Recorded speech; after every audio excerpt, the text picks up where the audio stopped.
Good morning, જય શ્રી કૃષ્ણ બધાને. ચલો મસ્ત સવારમાં જાગીને આપણે મસ્ત રેડી થઈ ગયા છીએ.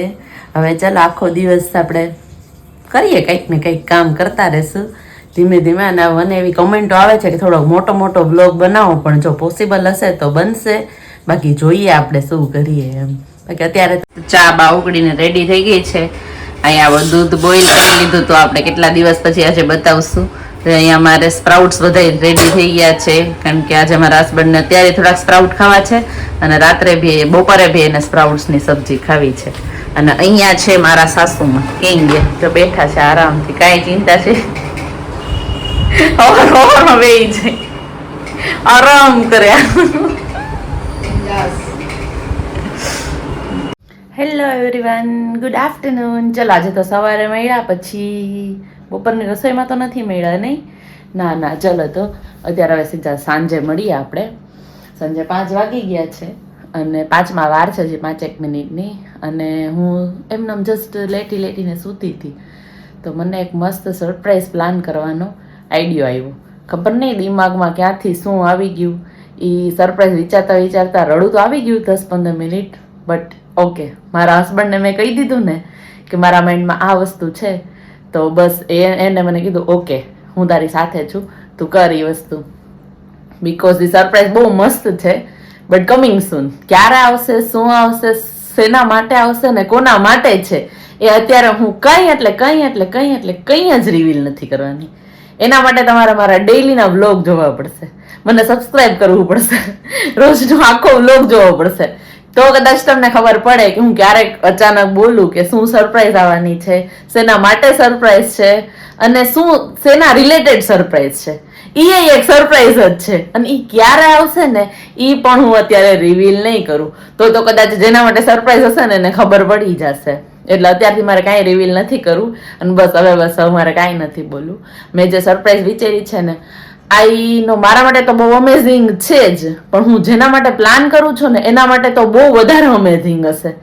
કે હું એટલું રેડી છું ખાલી પ્લાનિંગ કરતા તો વિચારો કે મારા પાસે હવે કાંઈ વર્ડ્સ નથી. એ માણસ કેટલું રડશે, બટ ઇટ્સ ઓકે. હવે મારે કાંઈ આગળ નથી કેવું. હવે એક સરપ્રાઈઝ છે જે કમિંગ સૂન છે. હવે એ ક્યારે આવશે, શું આવશે નહીં, એ કાંઈ હું નહીં કહું. ઓકે, તો હવે મારા હસબન્ડને તમે વાત કરી દીધી છે કે મેં આ રીતનું સરપ્રાઈઝ એક પ્લાનિંગ કરેલું છે થોડોક ટાઈમ પછીનું. તો એ એવું કહે છે કે ઓકે કાંઈ વાંધો નહીં, કે તું કર જ્યાં ક્યાંય તને એવું લાગે મારી સપોર્ટની જરૂર પડે તો હું તને હેલ્પ કરીશ. તો મેં કીધું ઓકે ચાલો. અત્યારે તો હું હજી એના માટે એક ટૂંકમાં મારે એક વસ્તુ 2-4 વસ્તુ બનાવવાની છે, તો હું બનાવવાનું સ્ટાર્ટ કરી દઉં છું. તો ચલો આગળ મળતા જઈએ. પણ એના માટે મારા બ્લોગ રોજે જોવા પડશે તો તમને ખબર પડશે કે કમિંગ સૂન સરપ્રાઈઝ. જો આ સીન મારે ખોટા હેલો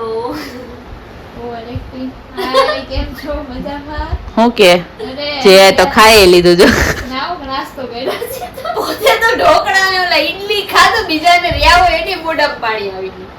હજી તો ખાવાનું બાકી છે. એનો નાસ્તો જેટલો હેવી હોય ને એનું ખાવાનું તો વિચાર કર, એનો નાસ્તો ઈડલી ઢોકળા હતા અત્યારે. હા, જમવાનું શું હશે કા? જમવાનું હળવું છે આજે. એનું અમે લોકો લાઈટ જ. ઈ કઈ એવી નો કહેવાય, અમે જે ખાવાના છીએ ને એવી નો કહેવાય. કહેવાય અમે ખાવાના ઈ લાઈટ જ કહેવાય. દાળ ઢોકળી સિમ્પલ સોબર દાળ ઢોકળી, એમાં હું એવી આવ્યું. તો ઢોકળી તો હેવી હોય ને. ઢોકળી એવી નો હોય, ઈ નોર્મલ આપણો જે લોટ હોય ને ઘઉંનો એનો જ બને. હા તો પણ રોટલી હેવી જ થઈ છે. એવી ના કહેવાય. હવે ભાઈ તારી આપણે તો પણ हमारे साथ प्रेम हो गया. चलता है कभी थोड़ा हो जाता है, कोई बात नहीं. ये थोड़ा इसका है तोतला वाला, तो ये थोड़ी तोतली है, बेचारा तोतला है, थोड़ा ये तोतला निकला. माफ કરી દેજો, કોમરે હું થોથવાઈ જાઉં છું. અને થોથવાની આદત છે, શું કરું, ઈ નેચરલ છે. ये थोड़ा तोतला है और मेरा पति थोड़ा स्पीड में बोलता है, तो वो थोड़ा तोतला बन. ये तो बड़ा मोटा है, जाना पाना.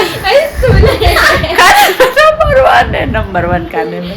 હજી કાલ સન્ડે આવ્યો નથી ત્યાં તો કે સન્ડે ના શું ખાવાનું, ચૂલા ને ખાવા જાવ. ચૂલો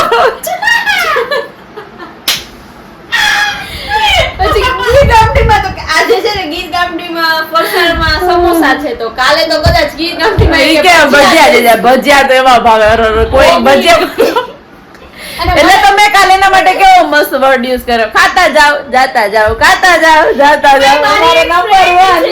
એને એવી કોમેન્ટ કરી કે જીયા તો એમાં જ ચાલે ઈ કે લે મને ભજીયા ભાવે નહીં, હું ભજીયા એને બનાવી નો દો, એને ખાવ હોય તો બહાર ખાઈ આવવાનું. એવું જ કરવાનું. કોણ આવ્યો ભજીયા ભાવે? આઈ નો ખાય હું ને મારા જીજુ ખાય. મારા મમ્મી ના મારા પપ્પા ના ફેવરેટ હતા ભજીયા, એટલે તો મારા ફેવરેટ. વરસાદ આવે એટલે ભજીયા, અને મને ને જીજીને ભજીયા નો, આને પકોડા ભાવે, હું તો પકોડા નો ભાવે. Yummy yummy in my ટમી ટમી. આપણા માટે ત્યારે ભગવતી માંથી આવે.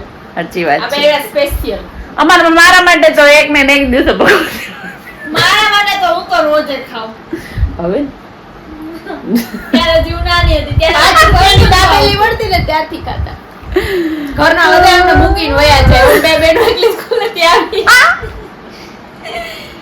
એકલી દાબેલી ખાઈ આવી બિચારી.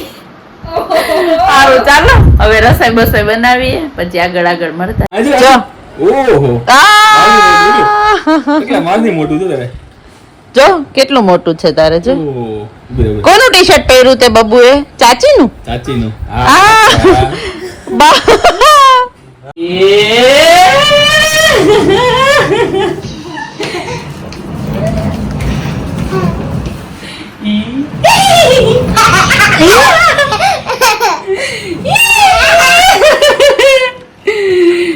રાઈટ નમી ગઈ.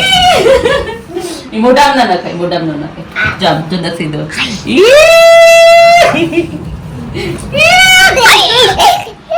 બચ્ચા